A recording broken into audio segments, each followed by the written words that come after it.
तो नमस्कार दोस्तों, क्लास 9 एनसीईआरटी इकोनॉमिक्स की सीरीज चल रही है और हमने चैप्टर 1 के पार्ट 1 एंड पार्ट 2 को ऑलरेडी कवर कर लिया है, ठीक है? तो आज हम स्टार्ट करेंगे पार्ट 3 जो कि है विल द लैंड सस्टेन। तो इस टॉपिक में बात हो रही है कि जो हमारा लैंड है, वो एक बहुत ही बड़ा नेचुरल रिसोर्स है, ठीक है? सो ये नेचुरल रिसोर्स को हमें क्या करना चाहिए, इस चीज़ को हमें बहुत ही केयरफुली यूज़ करना चाहिए। और क्यों करना चाहिए? क्योंकि बहुत सारी साइंटिफिक रिपोर्ट्स ये बता रही है या बहुत सारी साइंटिफिक रिपोर्ट्स इंडिकेट कर रही है कि जो हमने मॉडर्न फार्मिंग मेथड को जो अपनाया था, ठीक है? जो ग्रीन रिवॉल्यूशन आई थी और वो मॉडर्न फार्मिंग मेथड जो हमने अपनाया था, उसके कारण क्या हो रहा है, उसके ओवर यूज़ होने के कारण जो हमारा नेचुरल रिसोर्स बेस है, उसको बहुत ही ज़्यादा इफ़ेक्ट पड़ रहा है। नेचुरल रिसोर्स बेस मतलब जो हमारे लैंड की जो फर्टिलिटी है, लैंड की फर्टिलिटी क्या होते जा रही है? दिन पर दिन डाउन होते जा रही है, ठीक है? और क्योंकि ग्रीन रिवॉल्यूशन के अंदर बहुत सारी केमिकल फर्टिलाइजर्स आई, बहुत सारे इंसेक्टिसाइड्स, पेस्टिसाइड्स ये सब आई, तो इससे क्या हुआ, इससे बहुत सारे एरियाज़ में सॉइल फर्टिलिटी क्या हो रही है, तो लॉस हो रही है, ठीक है? तो ग्रीन रिवॉल्यूशन को एक फैक्टर माना जा रहा है for the loss of soil fertility. और क्यों माना जा रहा है? क्योंकि बहुत सारी केमिकल फर्टिलाइजर्स का बहुत ही ज़्यादा यूज़ हो रहा है, बहुत ही ओवर यूज़ हो रहा है, ठीक है? तो यहाँ बोल रहा है कि also continuous use of ground water for tubewell irrigation has led to the depletion of water table. अब ग्रीन रिवॉल्यूशन स्टार्ट हुआ। ग्रीन रिवॉल्यूशन में केमिकल फर्टिलाइजर्स लगने लगी। केमिकल फर्टिलाइजर्स में बहुत ही प्लेंटी अमाउंट ऑफ वाटर चाहिए सीड्स को प्रिपेयर होने के लिए। तो उस प्लेंटी अमाउंट ऑफ वाटर के हम लोग के लिए हम लोग क्या कर रहे हैं, तो ग्राउंड वाटर से हम लोग पानी निकालना स्टार्ट कर रहे हैं फ्रॉम ट्यूबवेल इरिगेशन। अब ये ट्यूबवेल इरिगेशन से पानी तो निकाल रहे हैं, इससे क्या हो रही है, हमारी जो वाटर टेबल है वो दिन पर दिन डिप्लीट करते जा रही है, कम होते जा रही है। तो environmental resources like soil fertility and ground water are built up over years. तो ये जितने भी एनवायरमेंटल या नेचुरल रिसोर्स है, जैसे कि सॉइल फर्टिलिटी होगी, ग्राउंड वाटर होगी, तो इन सभी चीज़ों को बनने में बहुत ही ज़्यादा साल लगे हुए हैं, ठीक है?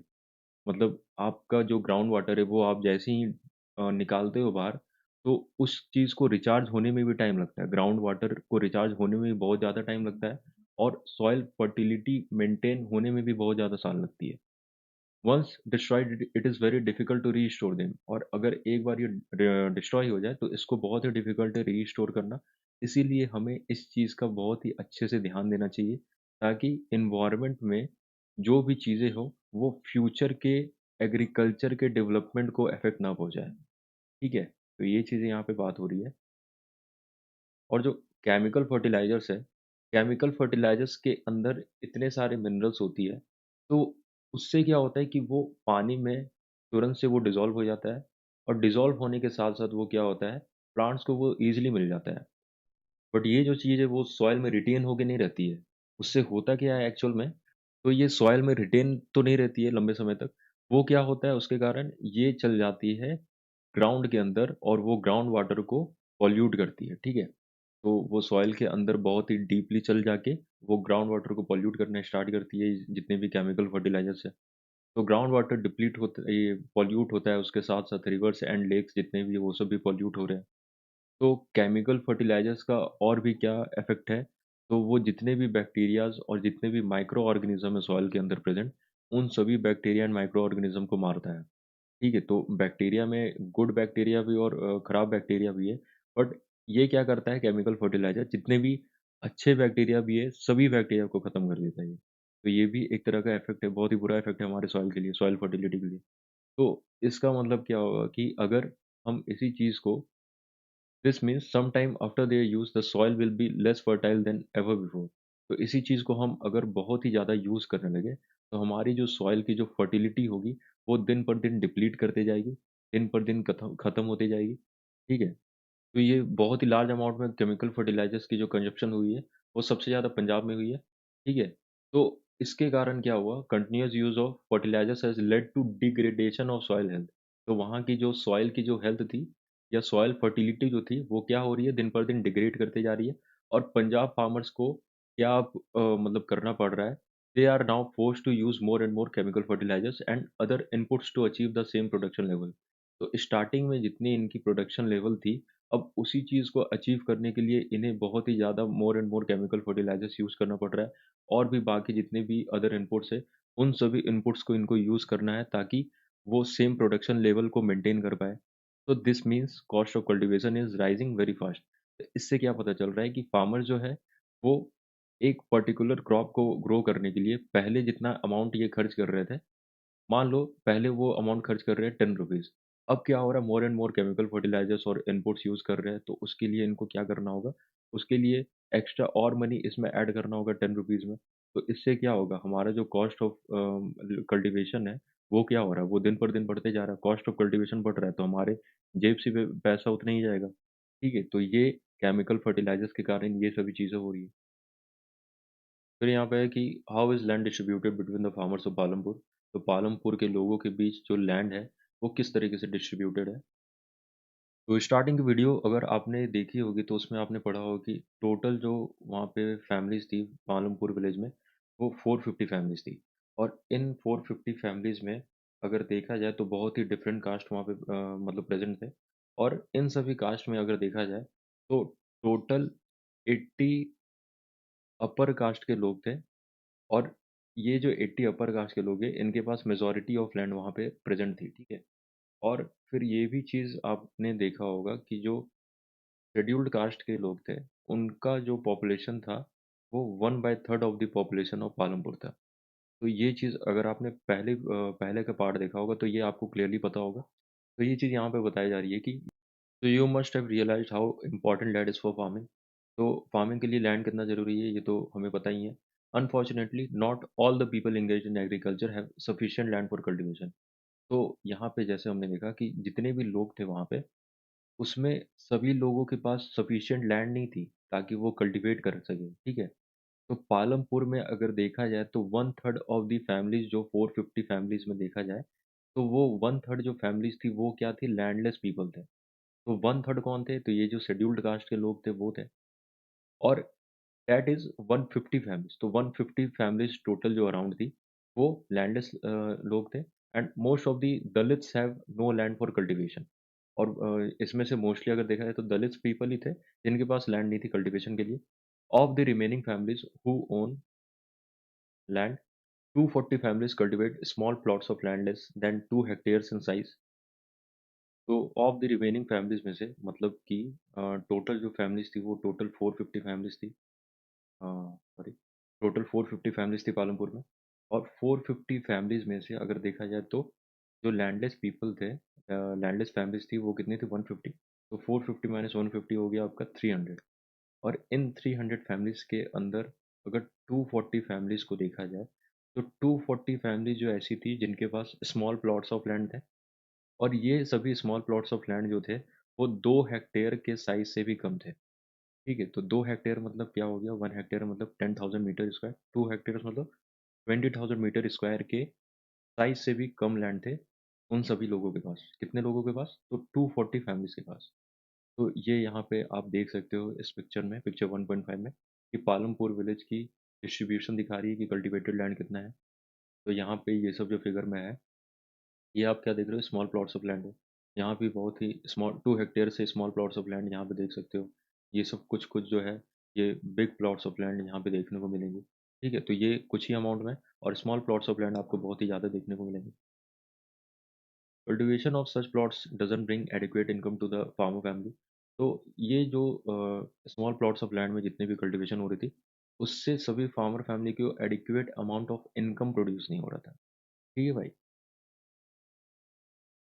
फिर है कि in 1960 Gobind was a farmer with 2.25 hectares of largely unirrigated land. तो एक गोबिंद गोबिंद नाम का एक फार्मर था। उसके पास 2.25 हेक्टेयर की एक लैंड थी, और वो अनइरिगेटेड लैंड था। So with the help of three sons, Govind cultivated the land. Though they didn't live very comfortably, the family managed to feed itself with a little bit of extra income from one buffalo that the family possessed। तो गोविंद ने अपने 3 बेटों के मदद से क्या किया, उस अनइरिगेटेड लैंड को कल्टीवेट करना स्टार्ट किया। और इससे भी वो एक कंफर्टेबल लाइफ जी नहीं रहे थे, ठीक है? बट फिर भी क्या हो रहा था कि वो एक मैनेज कर पा रहे थे, ताकि वो little bit of extra income produce कर सके। और जितना भी थोड़ा बहुत खाना होता है वो मैनेज करके खा सके, अपने फैमिली को फीड करवा सके, ठीक है? और एक्स्ट्रा इनकम जो इन्हें प्रोवाइड हो रही थी, वो उनके घर में जो बफेलो था, उनसे प्रोवाइड हो रही थी, थोड़ी बहुत जो एक्स्ट्रा इनकम होती है। So some years after Govind's death, this land was divided among his three sons।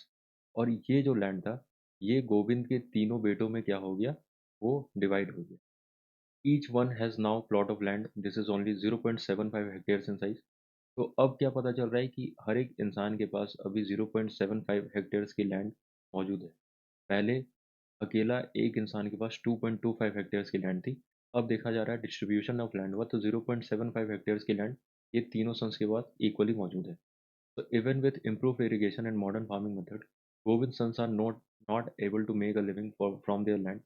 They have to look for additional work during part of the year. तो ये चीज़ क्यों हुआ? अभी यहाँ पे बताया जा रहा है कि गोविंद के जितने भी सन्स थे, बेटे थे, तो वो लैंड होने के बावजूद भी वो अच्छे तरीके से अपने लिविंग को मतलब लिविंग लाइफ को नहीं चला पा रहे थे। ठीक है? उन्हें एडिशनल वर्क करना पड़ रहा था ताकि वो अपने कुछ लिटिल बिट ऑफ इनकम वो प्रोड्यूस कर पाएँ, ताकि वो अपने फैमिली को फीड कर पाएँ। तो ये क्यों कारण था? क्योंकि लैंड का जो डिस्ट्रीब्यूशन हुआ, लैंड के डिस्ट्रीब्यूशन से उतने adequate amount of income produce नहीं कर पा रहे थे, ताकि वो अपने फैमिली को फीड या एक्स्ट्रा इनकम प्रोड्यूस कर सके, जनरेट कर सके। ठीक है भाई? तो आप क्या देखते हो कि larger number of small plots क्या है स्कैटर्ड अराउंड द विलेज आपको देखने को मिलेगी। जो पिक्चर है उसमें आपने क्या देखा, बहुत ही स्मॉल प्लॉट्स जो है वो बहुत ही ज़्यादा फैली हुई है।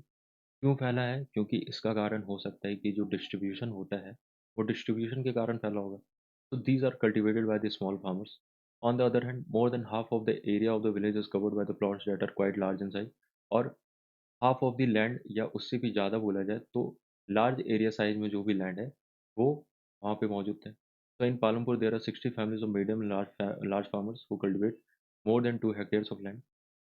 तो पालमपुर में 60 ऐसी फैमिलीज थी जो कि क्या कर रहे थे, जो कि मतलब मीडियम और लार्ज फार्मर्स थे। तो ये जो मीडियम और लार्ज फार्मर्स थे वो क्या करते थे, 2 हेक्टेयर से ज़्यादा की लैंड में कल्टिवेट करते थे। ठीक है? So a few of the large farmers have land extending over 10 hectares और मोर। और कुछ ही ऐसे लोग थे जिनके पास 10 हेक्टेयर से भी ज़्यादा की लैंड थी। तो यहाँ पे आप देख सकते हो पिक्चर 1.6 में ये work on the field wheat crop के बारे दिया है। मतलब व्हीट क्रॉप के फील्ड में किस तरीके से वर्किंग हो रही है। तो पहला है प्लफिंग बाय बुलक्स। तो बुलक्स के द्वारा क्या हो रहा है, फील्ड को जोता जा रहा है। फिर स्प्रेइंग ऑफ इंसेक्टिसाइड्स, इंसेक्टिसाइड्स को स्प्रे किया जा रहा है। कल्टीवेशन बाय ट्रेडिशनल मेथड के थ्रू कल्टीवेट किया जा रहा है। कल्टीवेशन बाय मॉडर्न मेथड के थ्रू भी कल्टीवेट किया जा रहा है। एंड कटिंग ऑफ क्रॉप्स, ये जो यहाँ पे हार्वेस्टिंग हो रही है, यहाँ पे सीड्स को छिड़का जा रहा है। ठीक है? तो ये सभी चीज़ें यहाँ पे हो रही है। फिर यहाँ ग्राफ 1.1 में आपको एक ग्राफ देखने को मिलेगी जो कि है distribution of cultivated area and farmers. तो ये कल्टीवेटेड एरिया का और ये नंबर ऑफ फार्मर्स का। पहले समझते हैं मार्जिनल एंड स्मॉल फार्मर्स के बारे में बताया गया है, वो लेस देन 2 हेक्टेयर्स है और उसे थोड़ा लाइट कलर में शेड किया गया है। और medium, semi medium and large farmers का more than 2 hectares of land है और उसे थोड़ा डार्क कलर में शेड किया गया है। ठीक है? अब समझते हैं इन दोनों ग्राफ को। तो यहाँ पे बताया जा रहा है, ये जो 55.4% ऑफ द कल्टीवेटेड एरिया है, या अगर बोला जाए ये जो टोटल एरिया है वो पूरा कल्टीवेटेड एरिया है और टोटल कितना है 100% है। ठीक है? तो इन 100% में से 55.4% ऑफ कल्टीवेटेड एरिया जो है वो किसका है? तो medium and semi medium and large farmers का है। और कितने परसेंटेज ऑफ लार्ज फार्मर्स इस 55.4% के लैंड को कल्टीवेट कर रहे हैं? तो टोटल 15% ऑफ लार्ज फार्मर्स जो है, वो क्या कर रहे हैं, 55.4% लैंड को कल्टीवेट कर रहे हैं। और जो आपको यहाँ पे दिख रहा है 44.6%, तो ये 44.6% आउट ऑफ 100% ये किसका है? तो ये मार्जिनल एंड स्मॉल फार्मर्स का है। और ये लैंड को कौन कल्टीवेट कर रहा है? तो 85% ऑफ जो मार्जिनल एंड स्मॉल फार्मर्स जो है, वो ये 44.6% की एरिया को कल्टीवेट कर रहे हैं। मतलब अगर ये नंबर वाइज़ देखा जाए फार्मर्स का, तो सबसे ज़्यादा फार्मर्स किसमें है? तो मार्जिनल एंड स्मॉल फार्मर्स है और सबसे कम में medium, semi medium and large farmers है। बट 85% ऑफ लोग क्या कर रहे हैं, वो बहुत ही कम लैंड को कल्टीवेट कर रहे हैं और जो 15% है, वो मेजॉरिटी ऑफ द लैंड को कल्टीवेट कर रहे हैं। तो ये चीज़ इस ग्राफ में देखने को मिलेगी। और ये जो ग्राफ का ये जो सोर्स है, डेटा है, वो pocket book of agriculture statistics 2020 and state of Indian agriculture 2020 department of agriculture cooperation and farmers welfare से ली गई है। ठीक है? तो यहाँ पे है पॉइंट 5 में, who will provide the labour. तो after land, labour is the next necessary factor for production. तो लैंड के बाद हमारे जो नेक्स्ट जो रिक्वायरमेंट है वो क्या है? लेबर है। तो लैंड के बारे में हमने बहुत सारी चीज़ें पढ़ी, जैसे कि लैंड जो है हमारा प्रोडक्शन के लिए फिक्स्ड है। फिर बोलेंगे कि जो सेम लैंड में अलग-अलग तरह के डिफरेंट टाइप ऑफ क्रॉप्स कैसे उगाया जाए, मल्टीपल क्रॉपिंग के थ्रू, मॉडर्न फार्मिंग मेथड के थ्रू। फिर हमने देखा कि जो लैंड है वो हमारा सस्टेनेबल है या नहीं है। फिर लैंड की डिस्ट्रीब्यूशन किस तरीके से हो रही है।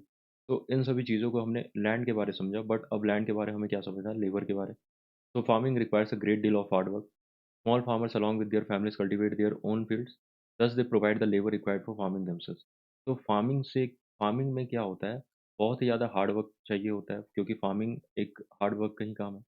और जितने भी स्मॉल फार्मर्स हैं, और स्मॉल फार्मर्स अपने फैमिलीज़ के साथ मिलके क्या करते हैं, अपने स्मॉल फील्ड को कल्टीवेट करते हैं, क्योंकि ज़ाहिर-सी बात है कि यहाँ पे हमने देखा कि जो नंबर ऑफ फार्मर जो स्मॉल फार्मर्स है, वो 85% है, तो मेजॉरिटी ऑफ स्मॉल फार्मर्स 85% है, वो 44.6% ऑफ द कल्टीवेटेड लैंड को कल्टीवेट कर रहे हैं, ठीक है?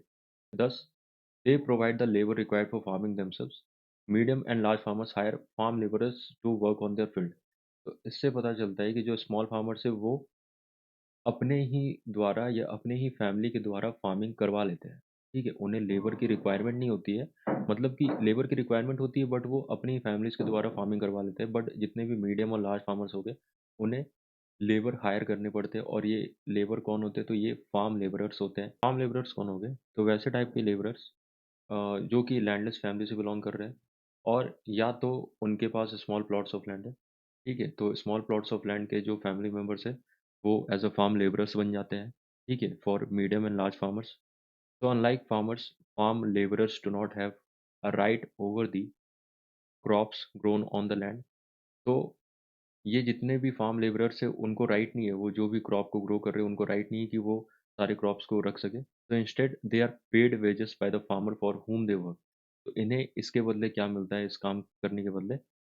इनको वेज प्रोवाइड होती है, और ये जो वेज है वो अलग-अलग तरह के टर्म में देखने को मिलता है, जैसे कि उन्हें या तो कैश अमाउंट मिलेगा या काइंड ऑफ क्रॉप मिलेगा, ठीक है? जितना अमाउंट का काम उन्होंने किया है और उसके बदले जितना अमाउंट ऑफ कैश मिलना था, तो उसकी उसी के बदले में उतना अमाउंट ऑफ क्रॉप उन्हें दे दिया जाता है। तो sometimes labourers get meals also, और कभी-कभी इन्हें मील्स भी प्रोवाइडेड होती है। तो ये वेजेस है वो वैरी करता है अलग-अलग रीज़न में, रीज़न टू रीज़न। फिर क्रॉप टू क्रॉप वैरी करता है कि आप अलग-अलग रीज़न में काम कर रहे हो, तो उस हिसाब से आपको वेजेस प्रोवाइडेड होंगी। अलग-अलग क्रॉप को आप ग्रो कर रहे हो, तो उस हिसाब से आपको वेजेस प्रोवाइडेड होंगी। और अलग-अलग फार्म एक्टिविटी को आप ये कर रहे हो, जैसे कि मान लो आप सो कर रहे हो, मतलब बीज को बो रहे हो या हार्वेस्ट कर रहे हो, तो उस हिसाब से आपको वेजेस प्रोवाइडेड होंगी। ठीक है? तो वेजेस भी क्या होता है, वो वहाँ पे डिफर करता है, वैरी करता है। तो there is also wide variation in the duration of employment. और ये जो एम्प्लॉयमेंट का जो ड्यूरेशन होता है, उसमें भी एक वाइड वेरिएशन दिखने को मिलता है। इसका मतलब क्या हुआ कि जितने भी फार्म लेबरर हैं, वो या तो एम्प्लॉयड डेली बेसिस पे होते हैं, या तो किसी वन पर्टिकुलर फार्म एक्टिविटी पे वो एम्प्लॉयड होते हैं। जैसे कि अगर मान लो किसी साल में या किसी जगह में क्या हो रही है, हार्वेस्टिंग हो रही है, तो वन पर्टिकुलर फार्म एक्टिविटी उन्हें प्रोवाइड कर दी जाती है, और उस हिसाब से वो एम्प्लॉयड होते हैं। या तो वो डेली बेसिस में उन्हें मिलता है कि आप आज के दिन इस जगह काम कर दो, आप आज के दिन उस खेत में काम कर दो। तो इस तरीके से उन्हें एम्प्लॉयमेंट प्रोवाइड होती है, और या तो उन्हें पूरे साल तक की एम्प्लॉयमेंट प्रोवाइड होती है कि पूरे साल तक में आपको खरीफ, रबी या और भी जितने भी सीज़नेबल क्रॉप्स हैं, उन सभी चीज़ों को आपको ग्रो करवाना है, ठीक है? तो इसमें एक यहाँ पे एक लैंडलेस फार्म लेबरर की बात हो रही है, जिसका नाम है Dala, who work on daily wages in Palampur. Palampur में ये डेली वेजेस पे काम करता है। तो this means he must regularly look for work. और डेली वेजेस में काम करने का मतलब हुआ कि उसे क्या चाहिए, तो वो डेली बेसिस पे वर्क को ढूँढते रहता होगा, सर्च करते रहता होगा। तो गवर्नमेंट के द्वारा जो मिनिमम वेजेस है फार्म लेबर्स के लिए जो सेट की गई है, वो रुपीज़ 300 पर डे है, ठीक है? और ये जो है ये मार्च 2019 में ये सेट हुआ था। पर फिर भी क्या होता है, गवर्नमेंट के द्वारा ये तो वेज सेट हो चुका है पर डे के हिसाब से, बट दला को कितना मिलता है? रुपीज़ 160 पर डे के हिसाब से मिलता है, ठीक है? अब ये क्या कारण है इसके पीछे? तो there is heavy competition for work among the farm labourers in Palampur. तो क्या कारण था? क्योंकि वहाँ पे बहुत ही ज़्यादा हेवी कंपटीशन था। जितने भी फार्म लेबरर्स थे पालमपुर के, उन सभी के बीच में बहुत ही ज़्यादा हेवी कंपटीशन होता था। तो क्या होता था कि जो वहाँ के लोग थे वो लोअर वेजेस में काम करने के लिए एग्री हो जाते थे। तो Dala complains about his situation to Ramakali, who is another farm labourer. Both Dala and Ramkali are among the poorest people in the village. तो ये जो दोनों थे, ये दोनों क्या थे? पुअरेस्ट पीपल थे विलेज के। तो ये दोनों आपस में इस चीज़ को डिस्कस कर रहे हैं। तो सिचुएशन क्या था वहाँ पे कि वहाँ पे जितने भी लैंड थे, तो लैंड में लेबरर्स का रिक्वायरमेंट था। लेबर सबका रिक्वायरमेंट था, बट इतने सारे फार्म लेबरर्स थे, उन सभी के कारण क्या हो गया, बहुत ही ज़्यादा कॉम्पिटिशन हो चुका था। उसमें से सभी लोग एग्री कर जाते थे कि नहीं, मैं क्या करूँगा, तो इतने वेज में काम करने के लिए तैयार हूँ, इतने पे तैयार हूँ, इतने पे तैयार हूँ। तो सभी के बीच में कॉम्पिटिशन चालू हो चुका था।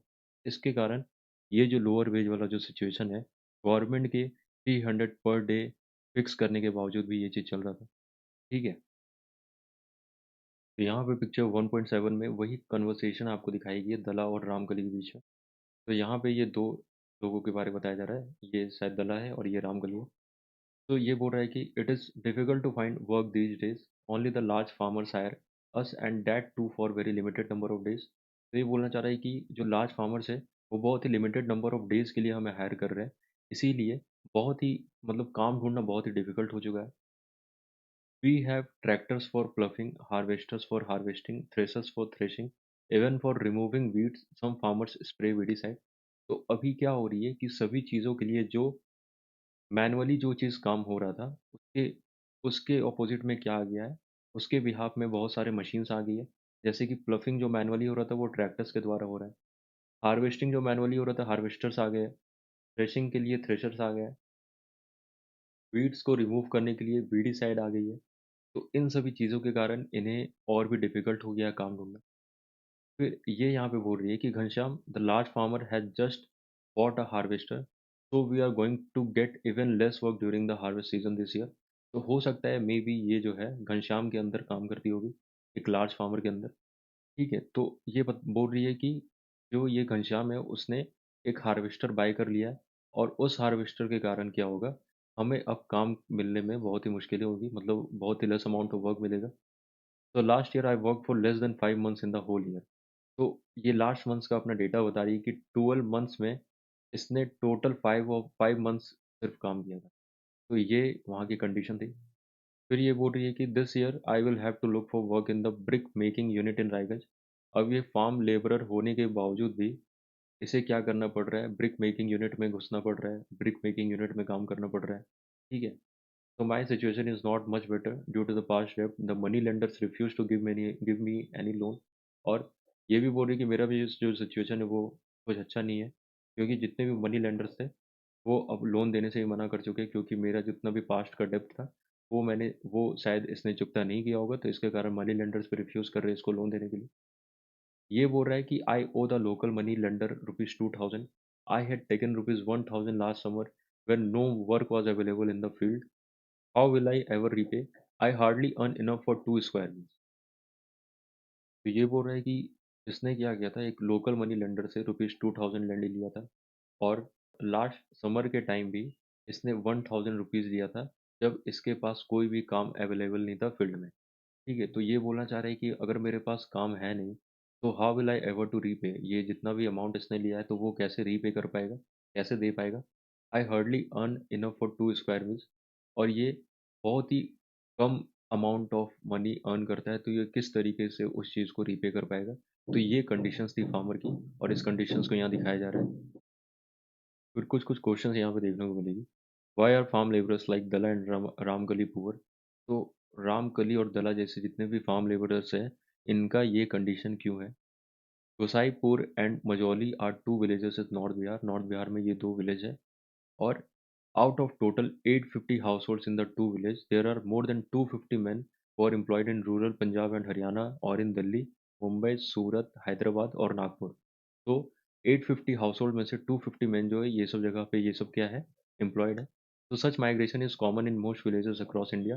तो इससे क्या पता चल रहा है कि बहुत सारी माइग्रेशंस हुई, विलेज से लोग जा रहे हैं ये सब प्लेस में ताकि वो सब एम्प्लॉयड हो सके। तो why do people migrate? Migrate क्यों करते हैं लोग? और इस चीज़ को आप can you describe the work that the migrants of Gosaipur and Majhauli why do at the place of destination? तो जिस जगह पे ये लोग जाके काम कर रहे हैं, तो वो किस टाइप के काम करते होंगे, तो आप ये इस चीज़ को डिस्क्राइब करोगे, ठीक है? तो आज के लिए बस इतना ही, और अगर आपने इस वीडियो को लाइक नहीं किया तो वीडियो को लाइक कर दें। चैनल को शेयर एंड सब्सक्राइब नहीं किया तो चैनल को शेयर एंड सब्सक्राइब करना ना भूलें, ताकि उन लोगों तक ये वीडियो पहुँचे जिनको ये इन सभी वीडियोज़ की ज़रूरत हो। तो मिलते हैं नेक्स्ट वीडियो में, till then keep learning, keep growing and keep reaching the stars. Thank you and have a great day.